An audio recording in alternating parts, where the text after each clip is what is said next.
صرف 1 منٹ، سکون کی تلاش ہے نا آپ کو؟ بھائی سکون اس دنیا میں تو نہیں ملتا.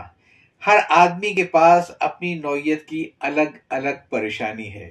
کوئی مال کی طرف سے پریشان ہے، کوئی عیال کی طرف سے پریشان ہے، کچھ ہماری سب کی کامن پریشانیاں ہیں. مہنگائی کی پریشانی، پیٹرول مہنگا ہے، پانی نہیں آ رہا ہے، ٹینکر بڑا مہنگا لینا پڑتا ہے، بجلی نہیں آ رہی ہے لیکن ساتھ بجلی کا بل، یہ تو ساری پریشانی کامن ہے.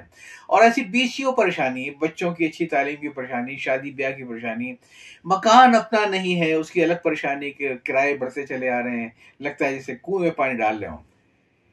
یہ پریشانیاں ہمارے ذہنوں کو معاف کر دیتی ہیں، لیکن سوال یہ ہے کہ کیا پریشان رہنے سے مسئلہ حل ہوگا؟ پہلی بات تو یہ کہ مسئلہ آپ کا حل ہوگا، سکون آپ کو ملے گا، لیکن قبر میں جا کے. یہ زندگی کا فارمیٹ ایسا ہے بھائی کہ جب تک زندہ رہنا ہے ان سب چیزوں کو فیس کرنا ہے، اور جب پریشانیاں آتی ہیں تو اس میں پریشانیوں میں دفن ہونے کی ضرورت نہیں ہے، بلکہ پریشانیوں کو اپنے اوپر سے جھٹکا دیں اور کھڑے ہو جائیں. وہ کہتے ہیں نا، آپ نے پرانی ایک کہانی سنی گئی بچپن کے اندر، کہ کوئی ایک بوڑھا گدھا اتفاق سے گر گیا تھا کنویں کے اندر، اور بہت کوشش کی تھی اس کے سامنے کہ میں اسے کنویں سے باہر نکال لوں.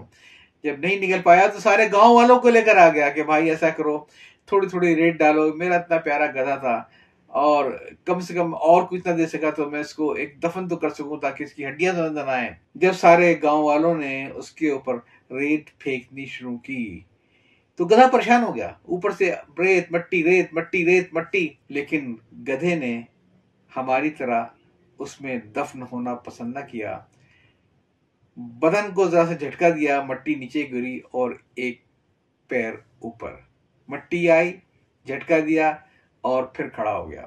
ایک وقت ایسا آیا کہ وہ کنویں سے باہر نکل آیا.